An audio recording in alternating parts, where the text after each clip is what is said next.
Hello adventurers, and welcome back to the channel. I'm Danny and this is Sawyer, and we are McPeek Adventures. We like to take you around to show you all the things to see, do, and eat in Kansas City.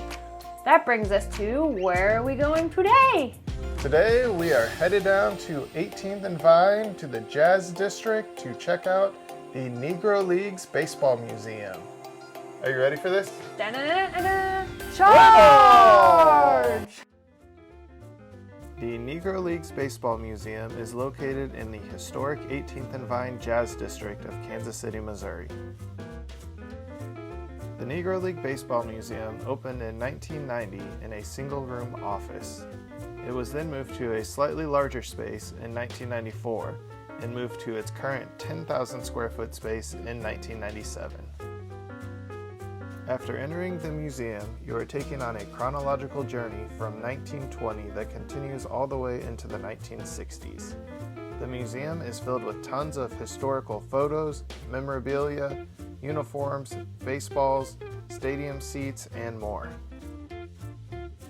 It is also important to note that the reason the Negro Leagues Baseball Museum is in Kansas City is because in 1920, Rube Foster established the league just a short distance away from the current museum inside of the Paseo YMCA. According to the museum website, the Negro Leagues Baseball Museum is the world's only museum dedicated to preserving and celebrating the rich history of African American baseball and its impact on the social advancement of America. When the National Negro League was formed, there were 8 teams: the Chicago American Giants, the Chicago Giants, Cuban Stars, Dayton Marcos, Detroit Stars, Indianapolis ABCs, Kansas City Monarchs, and St. Louis Giants. Throughout the 20s and early 30s, many more teams were created as well as leagues, but many of them folded due to funding issues. This would be a trend that continued through the 1960s.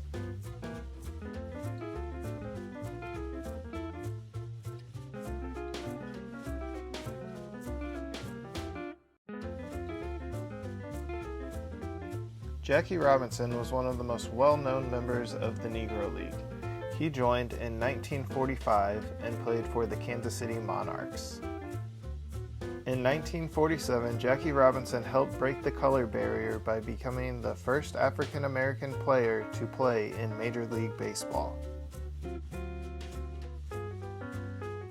If you are a fan of baseball or sports memorabilia, there is so much to see at the Negro Leagues Baseball Museum. Seeing all of these old autographed baseballs and baseball cards was really cool. I've been collecting cards for a long time, but of course I don't have anything that dates back this far or that holds as much history as these cards do. The museum also pays tribute to the 3 women who were signed to the Negro Leagues in the 1950s: Toni Stone, Connie Morgan, and Mamie Johnson. This section of the museum was one of my favorites.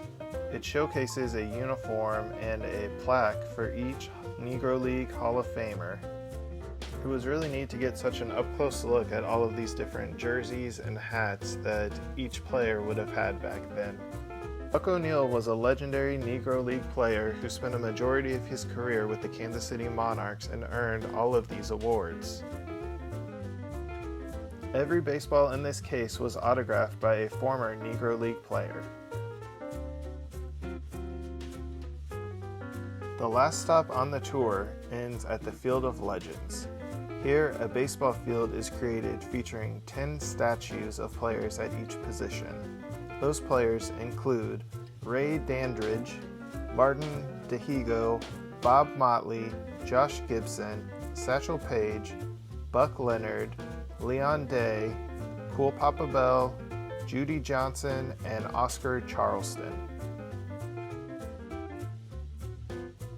If you are a fan of baseball or just a fan of history, I would definitely suggest coming down and checking out the Negro Leagues Baseball Museum.